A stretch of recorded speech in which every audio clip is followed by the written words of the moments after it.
উঠতে থাকা যুক্তরাষ্ট্রকে মাটিতে নামিয়ে আনলো ওয়েস্ট ইন্ডিজ।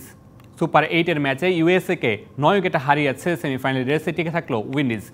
ইউএসএর দেয়া 129 রানের টার্গেট শাই হোপের অপরাজিত 82 রানে চেপে 55 বল হাতে রেখে পার হয়ে যায় রবম্যান পাউলের দল।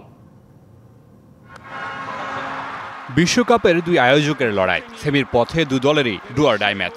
এমন ম্যাচে যুক্তরাষ্ট্রকে স্রেফ উড়িয়ে দিয়েছে ওয়েস্ট ইন্ডিজ, তুলে নিয়েছে 9 উইকেটের বড় জয়।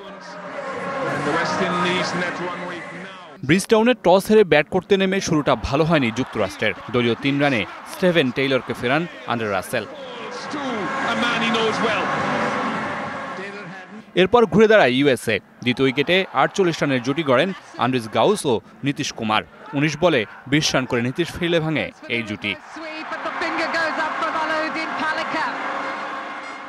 বেশিক্ষণ টিকে থাকতে পারেনি গাউসও। 16 বলে 29 রান করে ফেরেন এই ব্যাটার, আর তাতেই 60 রানে 3 উইকেট হারায় যুক্তরাষ্ট্র।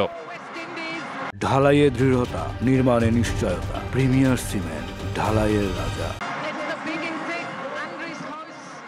দায়িত্ব নিতে পারেননি অধিনায়ক অ্যারন জোন্সও। শেষ দিকে মিলান কুমারের 19 আর আলী খানের 14 রানের ক্যামিওতে 128 রানের সংগ্রহ পায় তারা। 3 উইকেট করে নিয়েছেন আন্দ্রে রাসেল ও Roston Chase. Yeah, very fierce delivery and got the wicket off Aaron Jones, and then that arm ball from around the wicket sliding on.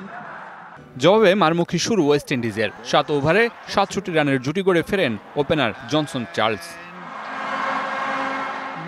এরপর চলে শাই হোপ শো। যুক্তরাষ্ট্রের বোলারদের একের পর এক করতে থাকেন বাউন্ডারি ছাড়া। 39 বলে খেলেন 82 রানের অপরাজিত এক ইনিংস। 8-6 আর 4-4-এ সাজানো ছিল তার ইনিংস। তার সাথে যোগ্য সঙ্গ দিয়ে 27 রানে অপরাজিত ছিলেন নিকোলাস পুরান, আর তাতেই 9 উইকেটের জয়ে সেমিফাইনালের রেসে টিকে থাকল West Indies. Mamunur Rashid, DVC news desk.